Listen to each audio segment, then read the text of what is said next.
Hello students, ഇന്ന് നമ്മൾ +2 സുവോളജിയിലെ 3ാമത്തെ chapter principles of inheritance and variation ഈ പാഠമാണ് വിശദമായി പഠിക്കുന്നത്.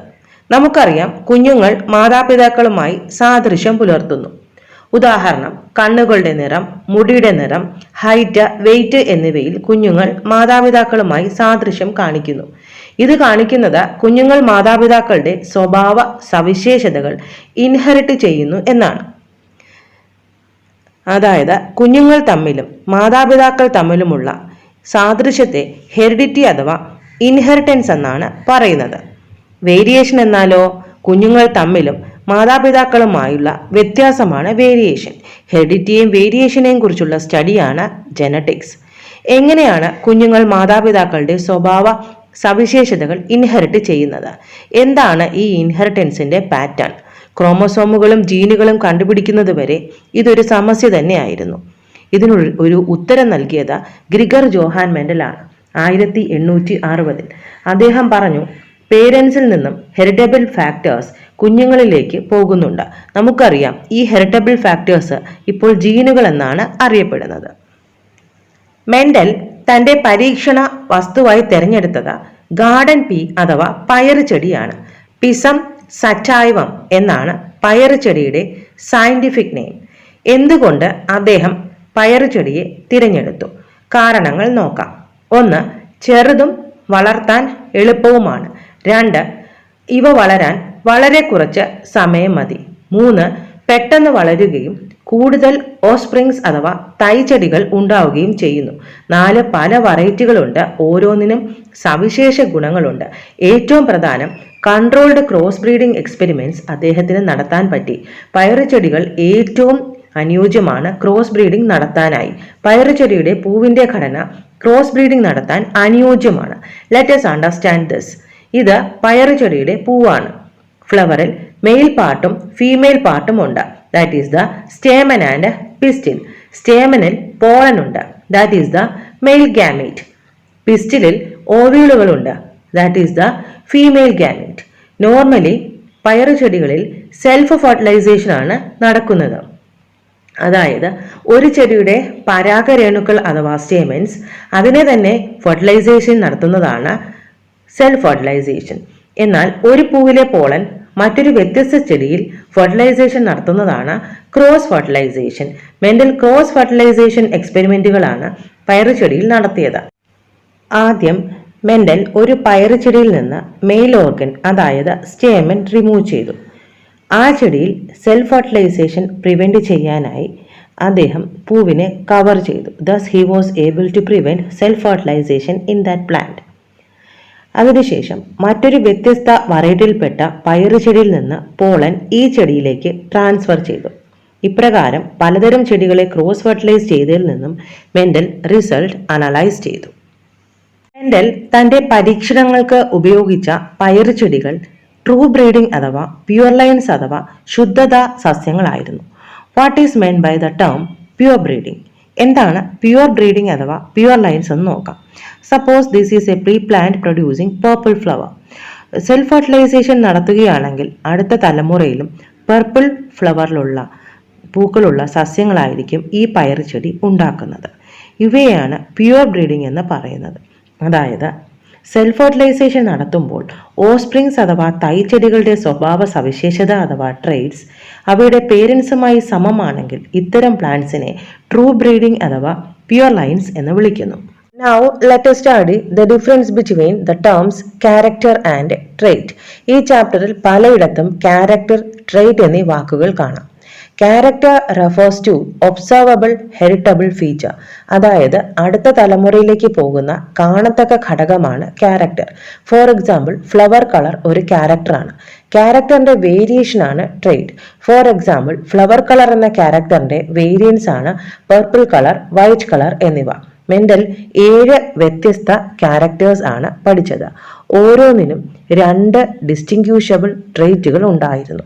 അദ്ദേഹം പഠിച്ച 7 വ്യത്യസ്ത ക്യാരക്ടർ ഇവയാണ്: stem length, flower position, flower colour, pod colour, pod shape, seed colour, and seed shape.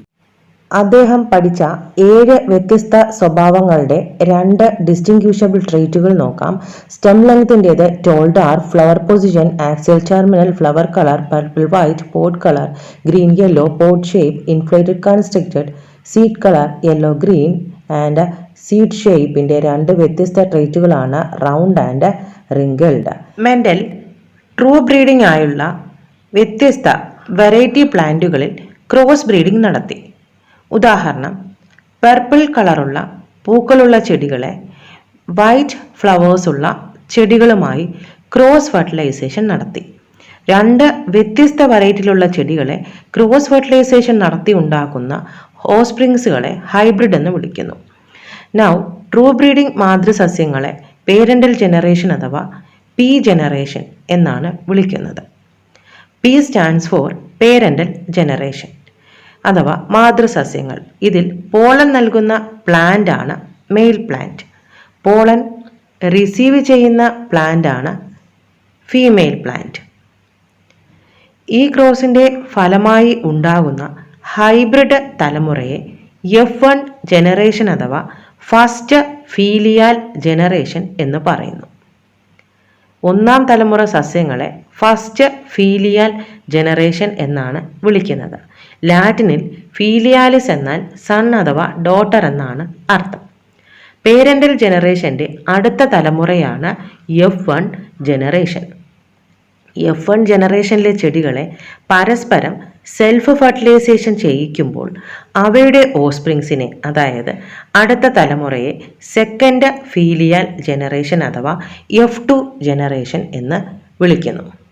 ഇപ്പോൾ F1 ജനറേഷൻ എന്താണ്, F2 ജനറേഷൻ എന്താണെന്ന് മനസ്സിലായിട്ടുണ്ടാവും. ഫസ്റ്റ് തലമുറ സസ്യങ്ങളെ F1 ജനറേഷൻ എന്നും 2ാം തലമുറ സസ്യങ്ങളെ F2 ജനറേഷൻ എന്നും പറയുന്നു. നേരത്തെ നമ്മൾ പഠിച്ചതാണ് ട്രൂ ബ്രീഡിംഗ്. എന്താണ് ട്രൂ ബ്രീഡിംഗ്? അതായത് ട്രെയ്റ്റിന് മാറ്റമില്ലാതെ ഒരു ജനറേഷനിൽ നിന്നും മറ്റൊന്നിലേക്ക് പാസ് ചെയ്യുന്നവയാണ് ട്രൂ ബ്രീഡിംഗ് വെറൈറ്റീസ് എന്ന് പറയുന്നത്. ഫോർ എക്സാമ്പിൾ, സെൽഫ് ഫെർട്ടിലൈസേഷന്റെ ഫലമായി പേർപ്പിൾ പൂക്കളുള്ള ചെടികൾ അടുത്ത തലമുറകളിലും പേർപ്പിൾ ഫ്ലവേഴ്സ് ഉണ്ടാക്കും. Likewise, plants with white flowers producers offsprings with white flowers. Mendel തന്റെ പരീക്ഷണങ്ങളിൽ പ്യുവർ ലൈൻ അഥവാ ട്രൂ ബ്രീഡിംഗ് ചെടികളുടെ ക്രോസ് ഫെർട്ടിലൈസേഷൻ ആണ് നടത്തിയത്. ഒരു ക്യാരക്ടർ അഥവാ സ്വഭാവത്തിൽ ഡിഫറൻസ് ഉള്ള ചെടികളുടെ ക്രോസ് ബ്രീഡിംഗ് ആണ് മെൻഡൽ നടത്തിയത്. ഇതിനെ മോണോ ഹൈബ്രിഡ് ക്രോസ് എന്ന് പറയുന്നു. Mono means single. ഇവിടെ പയറ് ചെടിയുടെ ഒറ്റ സ്വഭാവമാണ്, ഒരൊറ്റ സ്വഭാവത്തിന്റെ ഒരൊറ്റ ക്യാരക്ടറിന്റെ ഇൻഹെറിറ്റൻസ് ആണ് അദ്ദേഹം പഠിച്ചത്. ഫോർ എക്സാമ്പിൾ, സ്റ്റെം ഹൈറ്റ് എന്ന ക്യാരക്ടറിന്റെ 2 ട്രെയ്റ്റുകൾ ഓർമ്മയുണ്ടോ? ഏതൊക്കെയാണ് സ്റ്റെം ഹൈറ്റ് എന്ന ക്യാരക്ടറിന്റെ 2 ട്രെയ്റ്റുകൾ? Tall and dwarf. Let's consider tall പ്ലാന്റിന്റെ സ്റ്റേമൻ ഡോർഫ് പ്ലാന്റിലേക്ക് ട്രാൻസ്ഫർ ചെയ്തു എന്നിരിക്കട്ടെ. അതായത് here tall plant is the male and dwarf plant is the female. This is the female parent. ഇതാണ് നമ്മുടെ പേരന്റൽ ജനറേഷൻ അഥവാ പി ജനറേഷൻ. ക്രോസ് ഫെർട്ടിലൈസേഷൻ നടത്തിയപ്പോൾ F1 generation plants എല്ലാം തന്നെ ടോൾ പ്ലാന്റ്സ് ആണെന്ന് കണ്ടു. മെൻഡൽ ശ്രദ്ധിച്ച കാര്യം, അതായത് പേരന്റൽ ജനറേഷനിലെ 2 ട്രെയ്റ്റുകളും മിക്സ് ചെയ്ത് ഒരു ഇന്റർമീഡിയറ്റ് റിസൾട്ട് അല്ലെങ്കിൽ വെറൈറ്റി ഉണ്ടായില്ല. പകരം F1 ജനറേഷനിലെ എല്ലാ ചെടികളും ടോൾ ആയിരുന്നു. F1 ജനറേഷനിൽ ഡോർഫ് ചെടികൾ ഒന്നും തന്നെ ഇല്ല. He notice that dwarf trait appear to be vanished completely. ഇത് എന്തുകൊണ്ട് എന്നറിയാനായി മെൻഡൽ F1 പ്ലാന്റ്സിന്റെ സെൽഫ് ഫെർട്ടിലൈസേഷൻ നടത്തി. എന്താണ് സെൽഫ് ഫെർട്ടിലൈസേഷന്റെ ഫലമായി ഉണ്ടാകുന്ന റിസൾട്ടന്റ് തലമുറ സസ്യങ്ങളുടെ പേര്? ഓർമ്മയുണ്ടല്ലോ, നേരത്തെ നമ്മൾ പഠിച്ചതാണ്. F1 ജനറേഷനിലെ ചെടികളെ സെൽഫ് ഫെർട്ടിലൈസേഷൻ നടത്തി ഉണ്ടാകുന്ന തലമുറ സസ്യങ്ങളാണ് F2 ജനറേഷൻ. F2 ജനറേഷനിലെ പ്ലാന്റുകളിൽ ടോളും ഡാർഫും ഉണ്ടെന്ന് മെൻഡൽ കണ്ടെത്തി. അതായത് F1-ൽ അപ്രത്യക്ഷമായ സ്വഭാവമായ ഡാർഫ് വെറൈറ്റി F2-ൽ തിരിച്ചെത്തി. മെൻഡൽ 2 കാര്യങ്ങളാണ് ഇവിടെ മനസ്സിലാക്കിയത്. ഒന്ന്, F1 ഓസ്പ്രിങ്സിൽ പേരന്റൽ ട്രെയ്റ്റിന്റെ മിക്സ് അല്ലെങ്കിൽ ബ്ലെൻഡ് ഇല്ല. അതായത് 2 ട്രെയ്റ്റുകളിൽ ഒരെണ്ണമാണ് F1-ൽ കാണപ്പെട്ടത്. Only one of the 2 traits were present in the offsprings. For example നമ്മളിപ്പോൾ പഠിച്ച എക്സാമ്പിളിലാണെങ്കിൽ ടോൾ പ്ലാന്റ്സ് ആണ് F1-ൽ കാണപ്പെട്ടത്. 2, മറ്റേ ട്രേറ്റ് വാനിഷ്ഡ് അല്ലെങ്കിൽ അപ്രത്യക്ഷമായിട്ടില്ല. ഫോർ എക്സാമ്പിൾ ഡാർഫ് പ്ലാന്റുകൾ appeared in the F2 generation. Mendel also analyse that F2-ലുണ്ടായ 1053 ചെടികളിൽ 787 എണ്ണം ടോളും 266 എണ്ണം ഡോർഫും ആയിരുന്നു. മെൻഡൽ തന്റെ പരീക്ഷണത്തിലെ ടോൾ ഡാർഫ് റേഷ്യോ നോക്കി. അത് 3:1 ആണെന്ന് മനസ്സിലാക്കി. മെൻഡൽ 7 ഡിഫറെന്റ് കോൺട്രാസ്റ്റിംഗ് ക്യാരക്ടേഴ്സിലുള്ള ചെടികളുടെയും മോണോഹൈബ്രിഡ് ക്രോസുകൾ നടത്തി നോക്കി. ഇതേ റിസൾട്ട്, അതായത് 3:1 റേഷ്യോ തന്നെ അദ്ദേഹത്തിന് കിട്ടുകയും ചെയ്തു. മെൻഡൽ 1-ാം തലമുറയിൽ, അതായത് F1 ജനറേഷനിൽ പ്രത്യക്ഷപ്പെട്ട സ്വഭാവത്തിന് അഥവാ ട്രെയ്റ്റിന് ഡോമിനന്റ് ട്രെയ്റ്റ് എന്ന് വിളിച്ചു. നമ്മൾ പഠിച്ച എക്സാമ്പിളിൽ ടോൾ ആണ് dominant trait. Tall trait F1 ജനറേഷനിൽ ഡോർഫിനെ ഡോമിനേറ്റ് ചെയ്തു. അതായത് F1 ജനറേഷനിൽ അപ്പിയർ ചെയ്യപ്പെടുകയും F2 ജനറേഷനിൽ കൂടുതൽ അബണ്ടന്റ് ആയിരിക്കുകയും ചെയ്ത സ്വഭാവവിശേഷമാണ് ഡോമിനന്റ് ട്രെയ്റ്റ്. അപ്രത്യക്ഷമായ, ഹിഡനായ, മറഞ്ഞിരിക്കുന്ന ട്രെയ്റ്റിനെ റിസസീവ് ട്രെയ്റ്റ് എന്ന് വിളിച്ചു. ഇവിടെ റിസസീവ് ട്രെയ്റ്റ് എന്നത് ഡോർഫ് ആണ്. നമ്മൾ പഠിച്ച example dwarf is the recessive trait. F2 ജനറേഷനിൽ റിസസീവ് ട്രെയ്റ്റുകളുടെ എണ്ണം കുറവായിരിക്കും. മെൻഡൽ പരീക്ഷണം നടത്തിയ 7 P ക്യാരക്ടേഴ്സുകളിൽ ഡോമിനന്റ് ഏത്, റിസസീവ് ഏത് എന്ന് ഡിറ്റർമിൻ ചെയ്തു. സ്റ്റെം ലെങ്ത്തിന്റെ കാര്യത്തിൽ ടോള് ഡോമിനന്റ് ക്യാരക്ടറാണ്. ഫ്ലവർ പൊസിഷൻ എടുത്താൽ ആക്സിയൽ, ഫ്ലവർ കളർ എടുത്താൽ പർപ്പിൾ, പോഡ് കളറിൽ ഗ്രീന്, പോഡ് ഷേപ്പിൽ ഇൻഫ്ലേറ്റഡ്, സീഡ് കളറിൽ യെല്ലോ, സീഡ് ഷേപ്പിൽ റൗണ്ട് എന്നിവ ഡോമിനന്റ് ആണ്. ബാക്കിയുള്ളവ റിസസീവ്. ഇനി നമുക്ക് മോണോഹൈബ്രിഡ് ക്രോസിലെ മെയിൻ ഒബ്സർവേഷൻ എന്താണെന്ന് നോക്കാം. പയറുചെടിയുടെ 2 വ്യത്യസ്ത ക്യാരക്ടറുകളിൽ ഒരെണ്ണം മാത്രമാണ് F1 ജനറേഷനിൽ പ്രത്യക്ഷപ്പെട്ടതെന്ന് കാണാം. മെൻഡൽ ഈ ട്രെയ്റ്റിനെ ഡോമിനന്റ് ട്രെയ്റ്റ് എന്ന് വിളിച്ചു. ഹിഡനായ അഥവാ മറഞ്ഞിരുന്ന ട്രെയ്റ്റിനെ റിസസീവ് എന്നും വിളിച്ചു. So in our example tall stem length is the dominant trait. നമ്മൾ പഠിച്ച എക്സാമ്പിളിൽ ഡോമിനന്റ് ട്രെയ്റ്റ് ടോൾ ആണ്. Dwarf stem length is the recessive trait. നമ്മൾ പഠിച്ച എക്സാമ്പിളിലെ റിസസീവ് ട്രെയ്റ്റ് ഡോർഫ് ട്രെയ്റ്റ് ആണ്. മെൻഡൽ ശ്രദ്ധിച്ച ഒരു കാര്യം, F2 ജനറേഷനിൽ ഡോമിനന്റ് ട്രെയ്റ്റും റിസസീവ് ട്രെയ്റ്റും ഉള്ള പ്ലാന്റ്സ് ഉണ്ടെന്നതാണ്. ഫോർ എക്സാമ്പിൾ F2 ജനറേഷനിൽ ടോൾ പ്ലാന്റ്സും ഡോർഫ് പ്ലാന്റ്സും ഉണ്ട്. F2 ജനറേഷനിലെ ടോൾ ഡോർഫ് റേഷ്യോ എന്നത് 3:1 ആണ്. Now let us understand Mendel's hypothesis. മെൻഡലിന്റെ ഫസ്റ്റ് ഹൈപ്പോത്തസിസ് എന്താണെന്ന് നോക്കാം. മെൻഡലിന്റെ 1-ാം ഹൈപ്പോത്തസിസ് അനുസരിച്ച ഒരു ജീവിയിൽ ഒരു ക്യാരക്ടർ ഡിറ്റർമിൻ ചെയ്യാനായി ഹെറിറ്റബിൾ ഫാക്ടറിന്റെ 2 കോപ്പികൾ ഉണ്ടാകും.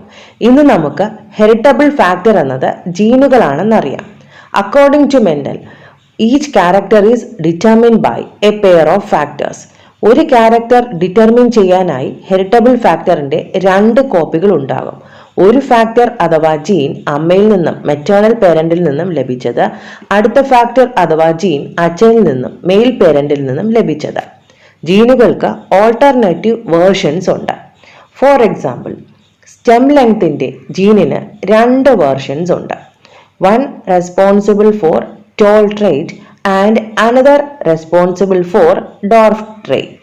Today, the alternative versions of a gene are called alleles. ജീനുകളുടെ ഇപ്രകാരമുള്ള ഓൾട്ടർനേറ്റീവ് വേർഷൻസിനെ അലീൽസ് എന്ന് പറയുന്നു. ഈ ഹൈപ്പോത്തസിസ് കുറച്ചുകൂടി എളുപ്പത്തിൽ മനസ്സിലാക്കാനായി ജനറ്റിസിസ്റ്റ് എങ്ങനെയാണ് ജീനുകളെയും അലീലുകളെയും റെപ്രസെന്റ് ചെയ്യുന്നത് നോക്കാം. ജനറ്റിക്സിൽ നമ്മൾ ലെറ്റേഴ്സ് ഉപയോഗിച്ചാണ് അലീലുകളെ റെപ്രസെന്റ് ചെയ്യുന്നത്. ഡോമിനന്റ് അലീലുകളെ റെപ്രസെന്റ് ചെയ്യുന്നത് ട്രെയ്റ്റിലെ ആദ്യത്തെ ലെറ്റർ ഉപയോഗിച്ചാണ്. ഇത് ക്യാപിറ്റൽ ലെറ്റർ ആയിരിക്കും.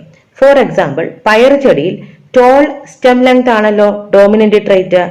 ഇതിന്റെ ഫസ്റ്റ് ലെറ്റർ T ആണ്. So the dominant trait is represented by capital letter T. Recessive അലീലിനെ എങ്ങനെ ഇൻഡിക്കേറ്റ് ചെയ്യാം എന്ന് നോക്കാം. ഡോമിനന്റ് ട്രേറ്റ് റെപ്രസെന്റ് ചെയ്ത അതേ ലെറ്റർ തന്നെ ഇവിടെ ഉപയോഗിക്കുന്നു, പക്ഷേ സ്മോൾ ലെറ്ററിൽ ആണെന്ന് മാത്രം. For example, dwarf stem length recessive trait ആണ്. അലീലിനെ റെപ്രസെന്റ് ചെയ്യുന്നത് സ്മോൾ ടി എന്നാണ്. So the two versions of the gene for stem length in pea plant are capital T and small T. Here capital T represents tall allele which is dominant and small t represents dwarf allele which is recessive. ഒരു ജീവിയിൽ ഒരു ക്യാരക്ടറിനെ determine ചെയ്യാൻ 2 അലീലുകൾ ഉണ്ടെന്ന് നമ്മൾ പഠിച്ചു. അതിൽ ഒരു അലീൽ ഒരു പേരന്റിൽ നിന്നും മറ്റേ അലീൽ അടുത്ത പേരന്റിൽ നിന്നും കിട്ടിയതാണ്. ഒരലീൽ അമ്മയിൽ നിന്നും ഒരലീൽ അച്ഛനിൽ നിന്നുമാണ് കിട്ടിയത്. ഇപ്രകാരമുള്ള 2 അലീലുകൾ ചിലപ്പോൾ സെയിം ആയിരിക്കാം, ചിലപ്പോൾ ഡിഫറെൻ്റ് ആയിരിക്കാം. മൂന്നാം ഹൈപ്പോത്തസിസ് പറയുന്നത് ഒരു ജീവിക്ക് ലഭിച്ച 2 അലീലുകളും ഡിഫറെൻ്റ് ആയിരിക്കുകയും അവയിൽ ഒരലീൽ ജീവിയുടെ സ്വഭാവത്തെ നിർണ്ണയിക്കുക അഥവാ അപ്പിയറൻസിനെ ഡിറ്റർമിൻ ചെയ്യുകയും ചെയ്യുന്നുവെങ്കിൽ അത് ഡോമിനൻ്റ് അലീലാണ്. എന്നാൽ ജീവിയുടെ അപ്പിയറൻസിൽ യാതൊരു ഇഫക്റ്റും കാണിക്കാത്ത അലീലാണ് റിസസീവ് അലീൽ. നമുക്കറിയാം, പീ പ്ലാന്റിന്റെ കാര്യത്തിൽ F1 പ്ലാന്റിൽ ടോൾ ട്രേറ്റുമുണ്ട്, ഡോർഫ് ട്രേറ്റുമുണ്ട്. ടോൾ ട്രേറ്റ് ആണ് എക്സ്പ്രസ് ആയത് F1 ജനറേഷനിൽ. അതിനാൽ ടോൾ ഡോമിനൻ്റ് അലീലാണ്. ഹിഡനായ മറഞ്ഞിരുന്ന ഡോർഫ് റിസസീവ് അലീലുമാണ്. മെൻഡലിന്റെ 4ാം ഹൈപ്പോത്തസിസ് അനുസരിച്ച് ഗാമീറ്റുകൾ ഉണ്ടാകുമ്പോൾ ഒരു ജീനിന്റെ ഓരോ അലീലുകളും ഇൻഡിപെൻഡൻ്റായി സ്വതന്ത്രമായി സെപ്പറേറ്റ് ചെയ്യപ്പെടുന്നു. അതായത് ഒരു ഗാമീറ്റിൽ ഒരു ക്യാരക്ടറിന്റെ ഒരു അലീൽ മാത്രമേ ഉണ്ടാവുകയുള്ളൂ. ഫെർട്ടിലൈസേഷൻ നടക്കുമ്പോൾ ഗാമീറ്റുകൾ ഒന്നുചേരുന്നത് കൊണ്ട് ജീനിന്റെ 2 അലീലുകളും വീണ്ടും ഒത്തുചേരപ്പെടുന്നു. Each gamete contribute 1 allele during fertilization. Let us understand this in detail. Monohybrid ക്രോസിൽ P generation, parental generation, male plant ടോളും ഫീമെയിൽ പ്ലാന്റ് ഡോർഫുമാണ്. പേരന്റൽ ജനറേഷനിലെ പ്ലാന്റ്സ് ട്രൂ ബ്രീഡിംഗ് ആണ്. അതിനാൽ മെയിൽ പ്ലാന്റിന് ടോൾ സ്റ്റെം ലെങ്ത് എന്ന ക്യാരക്ടർ കൺട്രോൾ ചെയ്യാനായി 2 dominant അലീലുകൾ ഉണ്ട്. ഫീമെയിൽ പ്ലാന്റിന് 2 റിസസീവ് അലീലുകളുമാണ് ഡോർഫ് സ്റ്റെം ലെങ്തിനെ കൺട്രോൾ ചെയ്യാനായി ഉള്ളത്. 2 പ്ലാന്റുകളും ഗാമേറ്റ് പ്രൊഡ്യൂസ് ചെയ്യുന്നു. മെൻഡൽ പറഞ്ഞതനുസരിച്ച് ഗാമേറ്റ് ഫോർമേഷൻ നടക്കുമ്പോൾ അലീലുകൾ സെപ്പറേറ്റ് ചെയ്യപ്പെടുന്നു. ടോൾ പേരന്റ് പ്രൊഡ്യൂസ് ചെയ്യുന്ന ഓരോ ഗാമേറ്റിലും ഒരു ടോൾ അലീലും ഡോർഫ് പേരന്റ് പ്രൊഡ്യൂസ് ചെയ്യുന്ന ഓരോ ഗാമേറ്റിലും ഒരു ഡോർഫ് അലീലും ഉണ്ടായിരിക്കും. ഇനി ഫെർട്ടിലൈസേഷൻ നടക്കുമ്പോൾ 2 ഗാമീറ്റുകളും ഫ്യൂസ് ചെയ്ത F1 പ്രോജനിക്ക് 2 ഡിഫറെൻ്റ് അലീലുകളാണ് ലഭിക്കുന്നത്. ഒരു ഡോമിനൻ്റ് അലീലും ഒരു റിസസീവ് അലീലും. ഇപ്രകാരം ഡോമിനൻ്റും റിസസീവ് അലീലും ഒരുമിച്ച് പ്രസന്റ് ചെയ്യുകയാണെങ്കിൽ റിസസീവ് അലീൽ എക്സ്പ്രസ് ചെയ്യപ്പെടുന്നില്ല. ഡോമിനൻ്റ് അലീൽ മാത്രമാണ് എക്സ്പ്രസ് ചെയ്യപ്പെടുന്നത്. അതായത് ടോൾ അലീലാണ് dominant F1 generation. Tall is dominant in F1 generation plant, so that F1 generation plants are tall. This explains that in monohybrid cross all F1 progeny will have tall stem length. F1 സസ്യങ്ങളെ self fertilisation നടത്തുമ്പോൾ ഈ പ്ലാന്റുകൾ 2 തരം ഗാമീറ്റുകൾ produce ചെയ്യുന്നതായി കാണാം. പകുതി ഗാമീറ്റുകളിൽ dominant അലീലും പകുതി ഗാമീറ്റിൽ recessive അലീലുമാണ് ലഭിക്കുന്നത്. ഫെർട്ടിലൈസേഷൻ നടക്കുമ്പോൾ ഗാമീറ്റുകൾ റാൻഡമായി പെയർ ചെയ്ത് 4 ഗാമീറ്റ് കോമ്പിനേഷൻസ് ഉണ്ടാകാനുള്ള സാധ്യതയാണ് ഉള്ളത്. ആദ്യത്തെ കോമ്പിനേഷനിൽ മെയിൽ പേരന്റിൽ നിന്ന് ഡോമിനൻ്റ് അലീലും ഫീമെയിൽ പേരന്റിൽ നിന്ന് ഡോമിനൻ്റ് അലീലും the plant will be tall. രണ്ടാമത്തെ കോമ്പിനേഷനിൽ മെയിൽ പേരന്റിൽ നിന്ന് ഡോമിനൻ്റ് അലീലും ഫീമെയിൽ പേരന്റിൽ നിന്ന് റിസസീവ് അലീലും. മൂന്നാമത്തെ കോമ്പിനേഷൻ മെയിൽ പേരന്റിൽ നിന്ന് റിസസീവ് അലീലും ഫീമെയിൽ പേരന്റിൽ നിന്ന് ഡോമിനൻ്റ് അലീലും. ഈ 2 കേസിലും ഡോമിനൻ്റ് അലീലും റിസസീവ് അലീലും ഉണ്ട്. So the plant with such a combination of allele will be tall. മനസ്സിലാക്കേണ്ട കാര്യം, ഡോമിനൻ്റ് അലീൽ എപ്പോഴും ആദ്യം എഴുതണം. നാലാമത്തെ കോമ്പിനേഷൻ മെയിൽ പേരന്റിൽ നിന്ന് ഒരു റിസസീവ് അലീലും ഫീമെയിൽ പേരന്റിൽ നിന്നും ഒരു റിസസീവ് അലീലും. ഈ പ്ലാന്റ് ഡോർഫ് ആയിരിക്കും. എന്തുകൊണ്ട്? ഇവിടെ ഡോമിനൻ്റ് അലീൽ ഇല്ല. ഈ റിസസീവ് അലീലിനെ മാസ്ക് ചെയ്യാനായി ഡോമിനൻ്റ് അലീൽ ഇല്ല. So 3 tall plants and 1 dwarf plant. This explains 3:1 ratio explained by Mendel. നമുക്ക് പ്രിൻസിപ്പിൾ ഓഫ് സെഗ്രിഗേഷൻ എന്താണെന്ന് നോക്കാം. ഒരു ജീവിയിൽ ഒരു ക്യാരക്ടറിനെ, ഒരു സ്വഭാവ വിശേഷത്തെ, ഒരു ക്യാരക്ടറിനെ കൺട്രോൾ ചെയ്യാനായി 2 അലീലുകൾ ഉണ്ടായിരിക്കും. ഒരലീൽ മെറ്റേണൽ പേരന്റ് അമ്മയിൽ നിന്നും ഒരലീൽ പറ്റേണൽ പേരന്റ് അച്ഛനിൽ നിന്നും ലഭിച്ചതാണ്. ഗാമീറ്റ് ഫോർമേഷന്റെ സമയത്ത് ഈ അലീലുകൾ സെപ്പറേറ്റ് ചെയ്യപ്പെടുന്നു. അപ്രകാരം ഓരോ ഗാമീറ്റിലേക്കും ഒരു അലീൽ മാത്രമേ പോകുന്നുള്ളൂ. നമ്മൾ സിംബലുകൾ ഉപയോഗിച്ച് എങ്ങനെ ഒരു മോണോഹൈബ്രിഡ് ക്രോസ് റെപ്രസെന്റ് ചെയ്യാം? സിംബലുകൾ ഉപയോഗിച്ച് പഠിക്കുന്നത് പഠനം എത്ര എളുപ്പമാക്കുന്നുവെന്ന് മനസ്സിലാക്കി. കൂടാതെ മെൻഡലിന്റെ 1ാം നിയമമായ പ്രിൻസിപ്പിൾ ഓഫ് സെഗ്രിഗേഷൻ പഠിച്ചു. അതായത് ഗാമീറ്റുകൾ ഉണ്ടാകുന്ന സമയത്ത് അലീലുകൾ സെപ്പറേറ്റ് ചെയ്യപ്പെടുന്നു. ഫെർട്ടിലൈസേഷൻ നടക്കുമ്പോൾ ഈ ഗാമീറ്റുകൾ ഒരുമിച്ച് ചേർന്ന് ഡിഫറെൻ്റ് കോമ്പിനേഷൻസ് ഉണ്ടാകുന്നു. ഇനി പനറ്റ് സ്ക്വയർ എന്താണെന്ന് നോക്കാം. എന്താണ് പനറ്റ് സ്ക്വയർ? ഒരു ജനറ്റിക് ക്രോസ് സിമ്പിളായി പ്രഡിക്റ്റ് ചെയ്യാനായി ഉപയോഗിക്കുന്നതാണ് പനറ്റ് സ്ക്വയർ. ബ്രിട്ടീഷ് ജനറ്റിസിസ്റ്റായ റെജിനാൾഡ് പനറ്റാണ് ഇത് കണ്ടുപിടിച്ചത്. പനറ്റ് സ്ക്വയർ എന്നത് ഒരു ഡയഗ്രമാണ്. സ്ക്വയറിൽ ബോക്സുകളുള്ള ഒരു ഡയഗ്രാം. എങ്ങനെ ഇത് വരയ്ക്കുന്നുവെന്ന് നോക്കാം. ഈ ക്രോസിൽ മെയിൽ പേരന്റും ഫീമെയിൽ പേരന്റും ഉണ്ട്. ടോൾ പ്ലാന്റ് ആണ് മെയിലും ഫീമെയിൽ പേരൻസും. ഓരോന്നിലും ഒരു ഡോമിനന്റ് അലീലും ഒരു റിസസീവ് അലീലും ഉണ്ട്. 1ാമത്തെ സ്റ്റെപ്പിൽ ഓരോ പേരന്റും പ്രൊഡ്യൂസ് ചെയ്യുന്ന ഗാമീറ്റുകൾ എഴുതാം. മെയിൽ പേരന്റ് 2 തരം ഗാമീറ്റുകൾ ഉണ്ടാക്കുന്നു. ഫീമെയിൽ പേരന്റ് 2 തരം gamete. Now draw A square. ഈ സ്ക്വയറിൽ കോളമും റോസും വരയ്ക്കേണ്ടതുണ്ട്. എത്ര കോളം വരയ്ക്കണം? എത്ര റോസ് വരയ്ക്കണം? Number of columns equal to the number of gamete produced by male parent. Number of rows equal to number of gametes produced by the female parent. Now the gamete produced by the male parent സ്ക്വയറിന്റെ മുകളിലാണ് എഴുതേണ്ടത്. ഓരോ mail ഗാമീറ്റും ഓരോ കോളത്തിന്റെ മുകളിൽ എഴുതണം. Number of gamete produced by the female parent സ്ക്വയറിന്റെ left സൈഡിൽ ഇതുപോലെ എഴുതണം. ഇനി പോസിബിൾ ഗാമീറ്റ് കോമ്പിനേഷൻസ് ബോക്സുകളുടെ ഉള്ളിൽ എഴുതണം. എങ്ങനെയാണ് അലീൽ കോമ്പിനേഷൻസ് എഴുതുന്നത് എന്ന് നോക്കാം. നമുക്കാദ്യം അപ്പർ ലെഫ്റ്റ് ബോക്സ് എങ്ങനെ എഴുതണം എന്ന് നോക്കാം. We have to write 2 alleles in this box. ഒരെണ്ണം മെയിൽ പേരന്റിൽ നിന്നും ഒരെണ്ണം ഫീമെയിൽ പേരന്റിൽ നിന്നും. ഇത് എങ്ങനെ കിട്ടുമെന്ന് നോക്കാം. 1 allele at the top of the box and 1 allele at the left of the box. അങ്ങനെ ഈ ബോക്സിൽ അലീൽ കോമ്പിനേഷൻ എന്നത് 2 ഡോമിനന്റ് അലീലുകളാണ്. That is capital T and capital T. ഇനി അപ്പർ റൈറ്റ് ബോക്സ് എങ്ങനെ എഴുതുമെന്ന് നോക്കാം. ഒരലീൽ ക്യാപിറ്റൽ ടി, അടുത്തത് സ്മോൾ ടി ആയിരിക്കും. ലോവർ ലെഫ്റ്റ് ബോക്സ് നോക്കാം. ഒരലീല് സ്മോൾ ടിയും അടുത്തത് ക്യാപിറ്റൽ ടിയുമാണ്. ഇവിടെ ശ്രദ്ധിക്കേണ്ട കാര്യം, ഡോമിനന്റ് റിസസീവ് അലീലുകൾ ഒരുമിച്ച് വന്നാൽ ആദ്യം ഡോമിനന്റ് അലീൽ എഴുതണം. ലോവർ റൈറ്റ് ബോക്സ് 2 അലീലുകളും റിസസീവ് അലീലുകളാണ്. അതായത് small T and small T. ഇതാണ് 4 പോസിബിൾ അലീൽ കോമ്പിനേഷൻസ്. ഇനി ഈ പ്രോജനിയുടെ ട്രേറ്റുകൾ ഏതൊക്കെയാണെന്ന് നോക്കാം. 1ാമത്തെ ബോക്സിൽ 2 ക്യാപിറ്റൽ ടി ആണല്ലേ. അതായത് ടോളസ് ഡോമിനന്റ്.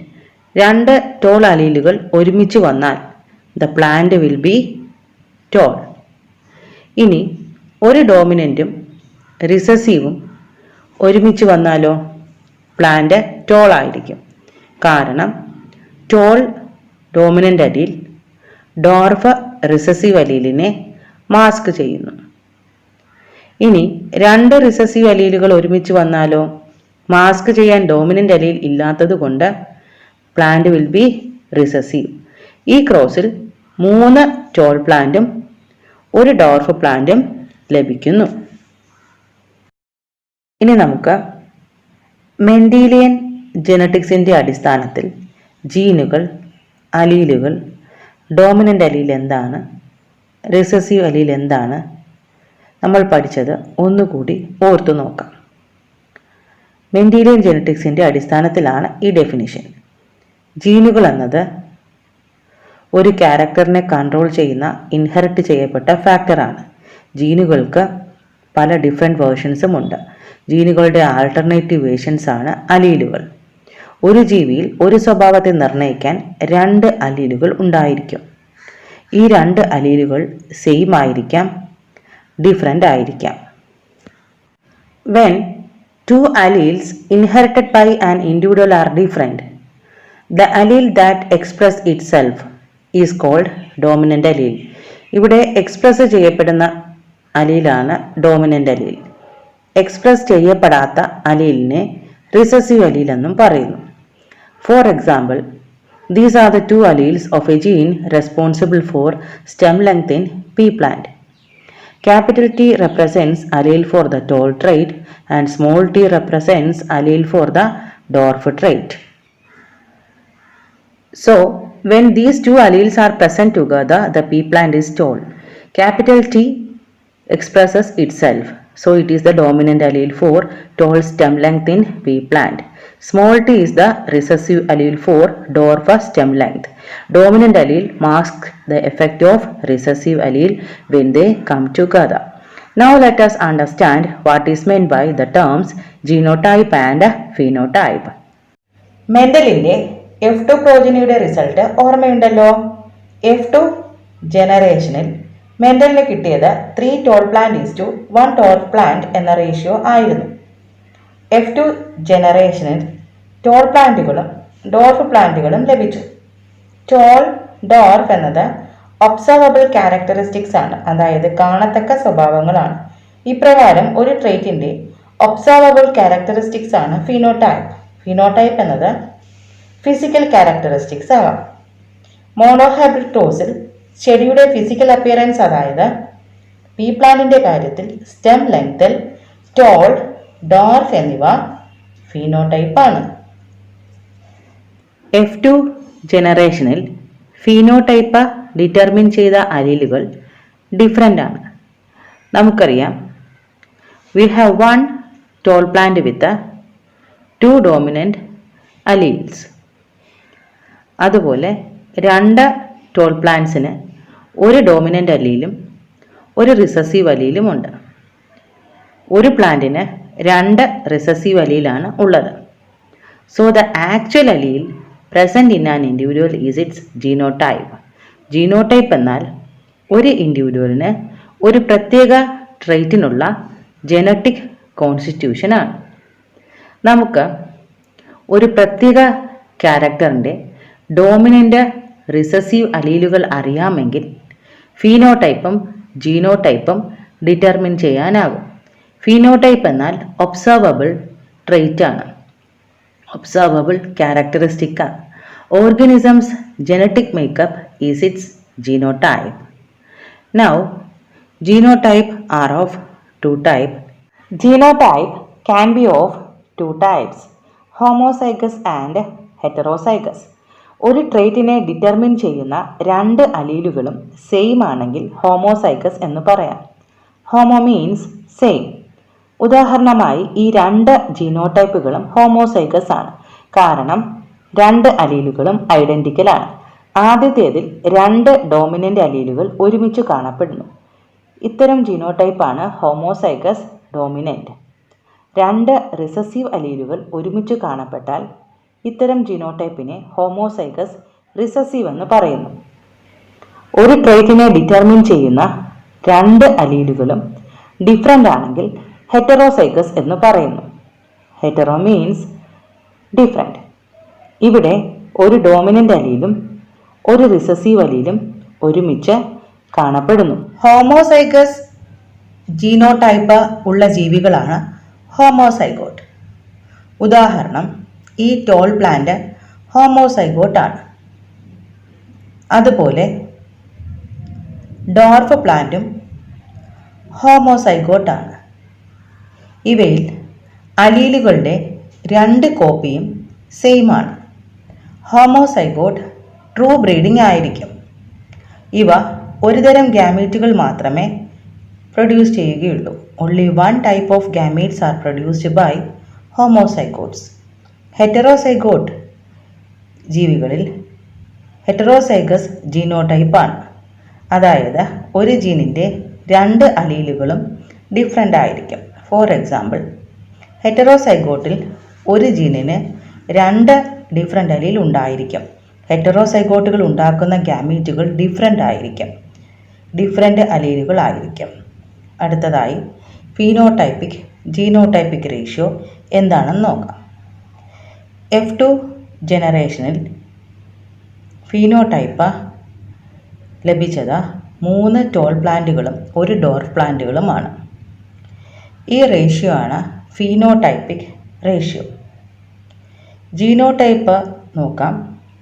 ജീനോടൈപ്പിൽ ഒരു പ്ലാന്റിൽ മാത്രം 2 ഡോമിനൻ്റ് അലീലുകളും 2 പ്ലാന്റുകൾക്ക് 1 ഡോമിനൻ്റ് 1 റിസസീവ് അലീലും, ഒരു പ്ലാന്റിന് 2 റിസസീവ് അലീലുകളുമാണ് കിട്ടിയത്.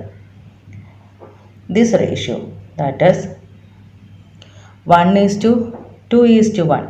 This is the genotypic ratio. Now, ഇപ്പോൾ നമുക്ക് ജീനോടൈപ്പ് എന്താണ്, ഫീനോടൈപ്പ് എന്താണ്.